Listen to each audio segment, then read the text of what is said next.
What's up, guys? Welcome back to my channel. Today is the big day, early signing day. I'm going to give you a little breakdown of the SEC East, what's going on with our recruiting and the rankings and the players and the commits and the signees and all that good stuff.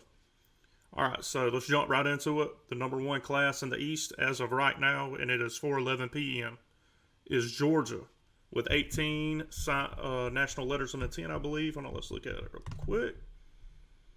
It's changing every minute. That's why I have to look it back up. Okay, 15 letters of intent. They're ranked 5 nationally, 3rd in the SEC. You can expect that number to be much higher by the time they sign their full class. Their number one recruit they have signed right now is Mikael Sherman, an outside linebacker out of St. John's College High School, Washington, D.C. 5-star kid, ranked 2nd at his position in the country. Now I'm going to go through here, and on the Georgia and Florida segment, I'm going to give you my favorite player from the class and my least favorite player from the class so far that I've signed. My favorite player from this class is Kendall Milton, running back from Clovis, California, out of Buchanan High School. 6'1.5", 215, 4-star kid, ranked 6th at his position nationally. I think that's a little low. I think maybe there's about 3 or 4 running backs I really like out of this class. Kendall Milton's probably 2 on my list. 2nd, right behind DeMarcus Bowman from Lakeland High School, 5-star Clemson commit. I'm sure he signed with Clemson today. I haven't really checked on that one, to be honest. I know Florida was pushing for him. He wasn't really feeling Clemson and Dabo. But Kendall Milton's right up there with those guys. I really like this kid. Fast, physical, big guy. Going to fit in well with the host of Georgia running backs they've had here in the recent years. Kirby and Mark Richt did a great job always having good running backs. Some of you guys may be a little mad at me for what I'm about to tell you about my least favorite player in Georgia's class, Carson Beck, 4-star quarterback out of Mandarin, Florida, Mandarin High School, Jacksonville, Florida. And I'll give you a few reasons as to why he's my least favorite player in Georgia's class. Last year, his junior year, he had a breakout year, breaking all kinds of records, slinging the rock all over the yard. This year, once those good receivers he had graduated, he struggled, and he struggled a lot. It'll be interesting to see how he gets developed at Georgia. I know right now Coley is still the offensive coordinator. I mean, the kid's not very fast. He's not a dual threat. He's a pro-style quarterback. He makes a lot of mistakes. He is young. I mean, he's only 18 years old, but he's young and makes a bunch of mistakes, turns the ball over, puts his team in bad situations. That's why he's my least favorite. But, man, this Georgia class is killer. It's shaping up to be killer. They also have 3 commits that haven't signed yet, and I'm almost positive they're going to sign. They actually just got another one today, Jermaine Burton, 4-star wide receiver, which is somewhere they need to improve on their depth and improve on the playmakers. I know we've all heard the rumors about Pickens being gone or suspended, whatever, who knows. Well, I mean, it'll come out eventually, whether he's hitting the portal or whatever he comes back. Great player, but sometimes those great players come with a bunch of headache. So the biggest thing to me was today in Georgia's class, Broderick Jones, the 5-star offensive tackle from Lithonia, Georgia, didn't sign. And that tells me one thing, that Gus Malzahn was able to talk him into pushing his signing back. He's going to visit Georgia and Auburn from what I've read. That'll be interesting to see where he ends up. I don't know if he's going to take it all the way to the regular signing day or if he's going to decide after those visits or what he's going to do. But that's interesting that he didn't sign today. So that's Georgia's class. Like I said, they've only got 15 letters of intent. They're ranked 5 nationally. That speaks for itself. 3rd in the SEC. Great day for the Dogs. No surprise there. Second team in the East is Florida, coming in a couple spots behind Georgia. We have 24 commits. 24 commits. We've got 3 already on campus. Anthony Richardson, Joshua Bryan, and Richard Leonard. Anthony Richardson, I really like this guy out of this class. Going to fit well in Mullen's offense. Joshua Bryan, probably one of the more confusing recruitments I've ever seen. The guy was committed to Georgia for a while. Sam Pittman, the offensive line coach at Georgia, of course, took the Arkansas head coach job. They replaced him with Matt Luke, which was a great hire for the Dogs.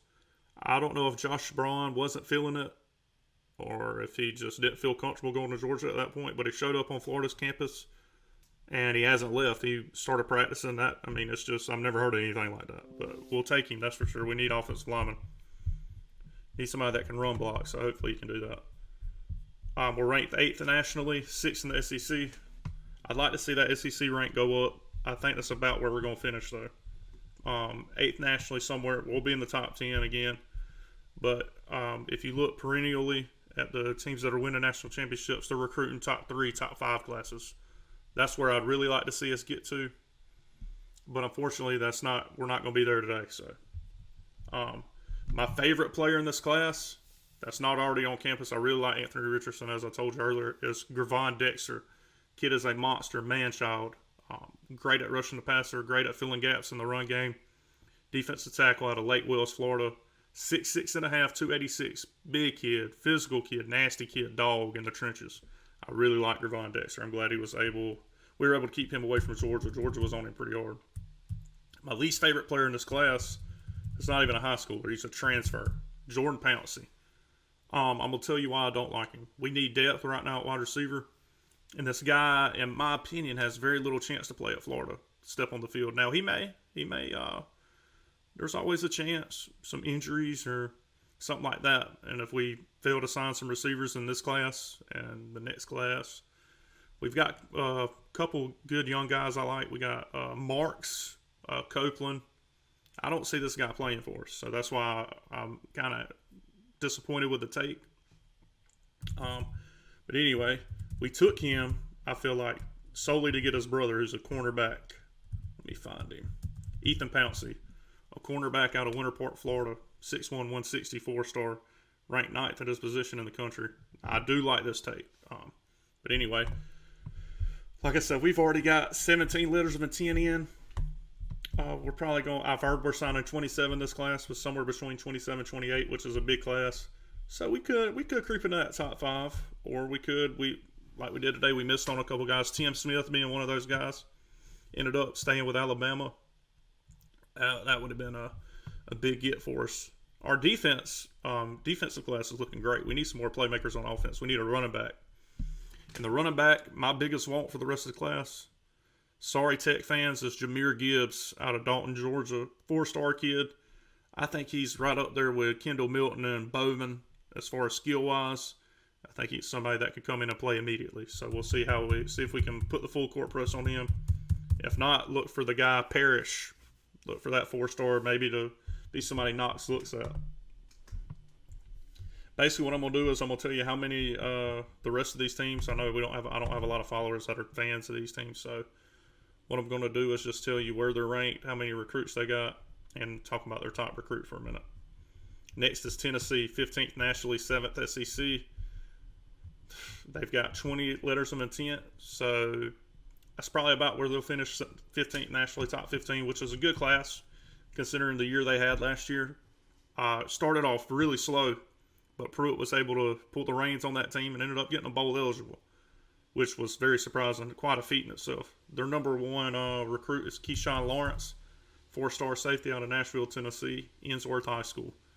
I don't know a lot about this kid, but from the tape I've watched on him, he's fast, physical, aggressive, which is what I like in a safety. He can come downhill and fill that what we used to call the alley, and he can make plays and coverage. Not much more you can ask for there. But I expect Tennessee to finish around there. South Carolina, 8th in the SEC, 16th nationally, so one spot behind Tennessee in both nationally and in the SEC.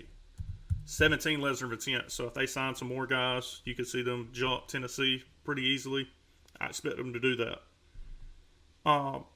Muschamp's done a pretty good job recruiting-wise. Now, he hasn't done a whole lot with those recruits. He did beat Georgia this year, but as I've said in previous videos, that game can get played 30 more times and Georgia's going to win all 30 of them. Just one of those games where nothing goes right for you. Their number one recruit, Marshawn Lloyd, DeMatha Catholic, Hyattsville, Maryland. 5'9", 211, so a thicker little running back. 7th at his position. I don't know a whole lot about the guy. I haven't watched any film on him.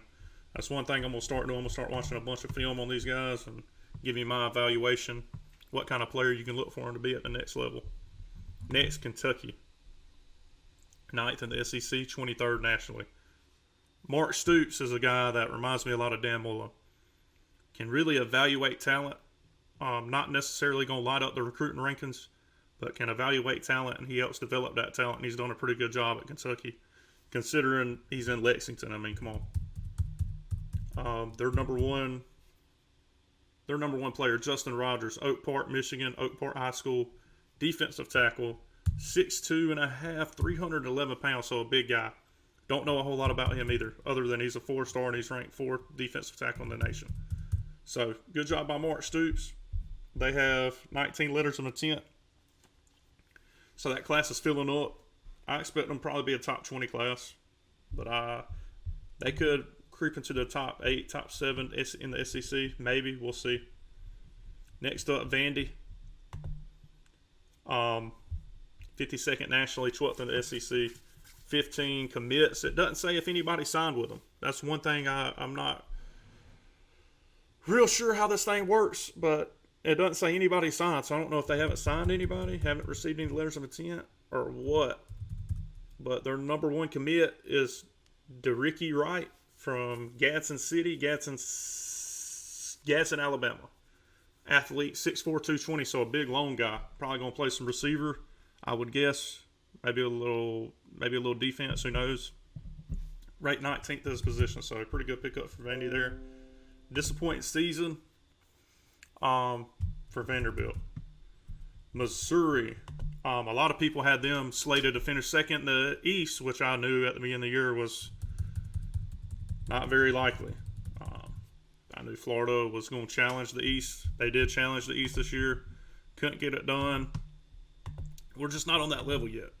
We're not on Georgia, the Alabamas, the LSUs. I'm honestly really surprised we were able to beat Auburn this year. If they didn't have a freshman quarterback, they probably wiped the floor with us. They had a really good defense, man. I feel like that year was, I wouldn't say wasted, but they could have been really good this year with a more experienced quarterback. He started coming on at the end of the year. You saw it in the Alabama game. He played phenomenal. So, let's look at, anyway, back to Missouri. Missouri's going through a coaching change. No surprise here, only 7 letters of intent. They're ranked 91 in the nation, last in the SEC. I expect them to jump. Their number one recruit right now, all-purpose back, Elijah Young from South Doyle High School in Knoxville, Tennessee. 3-star, 5'9", 175, ranked 9th as an all-purpose back in the country. So not a bad. I mean, considering how they finished the year, and when they fired Barry Odom, that really surprised me. I think he's done a pretty good job there. So that was surprising to me. But anyway, we'll do coaching searches later, and I'll do an evaluation probably during my Christmas break. I have 2 weeks off after this week, so I'll have a lot of time to make videos and content for you guys. I'll go through all the new coaching hires and how I would rank them and who I think is going to be good. I'll talk a little bit about Lane Kiffin tomorrow on the SEC West recruiting show. So we'll see how all that goes, guys. Bear with me. I'm still learning how to use all this equipment. This is all new to me. So thank you for tuning into my channel. Tomorrow, like I said, we're going to do the SEC West recruiting breakdown. It's nothing special. I'm just playing around with some stuff. I really like doing this. So make sure to like and comment, subscribe. So turn on your notifications. That way you get notified when I post a video. You won't miss one. Anyway, like I said, really good job by Georgia and Florida today. We took the next step as a program. We'll see if we can finish up strong and maybe sneak into that top 5. Anyway, until next time, it's your boy Tate.